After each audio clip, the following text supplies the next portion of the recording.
बड़ा जल्दी आ गए। हमेशा तो लेट करके ही आना है तुमको। वहीं गए थे ना? क्यों गए थे? अरे यार मैं तुमसे कुछ पूछ रही हूँ, जवाब क्यों नहीं दे रहे हो? खाना लगा दो। कितनी बार कहा है वहां मत जाया करो।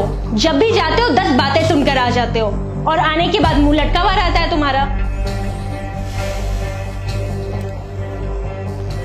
कम से कम एक गिलास पानी ही पिला दो। वहां जाए बिना तो तुमको रहा नहीं जाता है। तुम ना आज फैसला कर ही लो, तुमको मेरे साथ रहना या अपनी फैमिली के साथ, क्योंकि उनके बिना तो तुम्हारा दिल लगता ही नहीं है ना? तुम खाना लगा रही हो या मैं ऐसे ही सो जाऊं? सो जाऊं? क्या सो जाऊं? आज ना तुम फैसला कर ही लो, फिर तुमको जो करना है करते रहना। वहां से आने के बाद ऐसे बैठ जाते हो जैसे पता नहीं क्या लुट गया हो तुम्हारा। अरे यार नहीं देखा जाता मुझसे तुम्हारा ये उदास चेहरा। तुम्हें कोई फर्क नहीं पड़ता ना? तुम्हें कोई फिक्र ही नहीं है मेरी। पता नहीं ये सब कब तक चलेगा। भगवान के लिए मुझे जीने दो, हाथ जोड़ रही हूँ।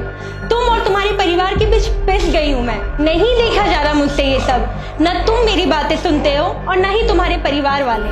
कब तक चलेगा ये सब? आज बता दो तुम मुझे। अरे कुछ सुनते क्यों नहीं हो तुम?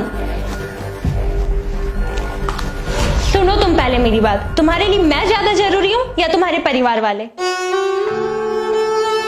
मेरे लिए सबसे ज्यादा जरूरी मैं था।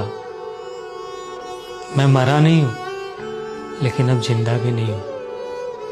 ऐसा लगता है जैसे कोई जिंदा लाश हूं मैं। तुम्हें लगता है कि तुम्हारे लिए मैं अपने घर वालों को छोड़ दूं, और उन्हें लगता है कि मैं शादी के बाद अब उनका नहीं रहा। समाज वाले कहते हैं कि शादी के बाद एक लड़की पराई हो जाती है, लेकिन एक लड़का शादी के बाद पराया नहीं बल्कि बुरा हो जाता है। किसको किसको खुश रखे समझ ही नहीं आता। बीवी और परिवार में उलझ कर रह जाता है एक लड़का। सबके खुशी का देखते देखते पता ही नहीं चलता कि आखिरी बार खुद को कब खुश किया था। और सबसे ज्यादा बुरा तो तब लगता है जब सबको खुश रखते रखते वो खुद बुरा बन जाता है।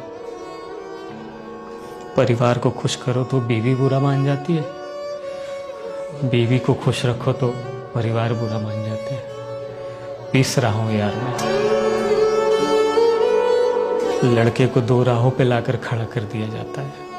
जहां एक राह बीवी की तरफ तो दूसरा परिवार की तरफ जाता है। नहीं चल सकता मैं दोनों राहों को साथ लेकर। एक को चुनूं तो दूसरे के नजर में गलत हो जाता हूं मैं। तुम तो अपने माँ पापा से रोज बात करती हो, लेकिन मैं तो अपने घर वालों से खुशी का इजहार तक नहीं कर पाता हूँ। खुशी तो छोड़ो, बात तक नहीं कर पाता हूँ। मुझे पता ही नहीं कि क्या बात करनी। शादी के पहले तो सब कुछ ठीक रहता है, तो फिर शादी के बाद सब बदल क्यों जाता है? मैं पहले बहुत अच्छा लड़का था, लेकिन अब सबसे बुरा बन गया हूँ। तुम मुझे कहती हो कि अपने परिवार को छोड़ दो। यही बात अगर मैं तुमसे कहूं कि तुम अपने परिवार से बात करना बंद कर दो, उनको छोड़ दो, तो क्या तुम उनसे बात करना बंद कर दोगी? क्या तुम उनके बगैर रह पाओगी? क्या तुम उनके नज़र में अच्छी रहोगी? सोचना इस बारे में जरा।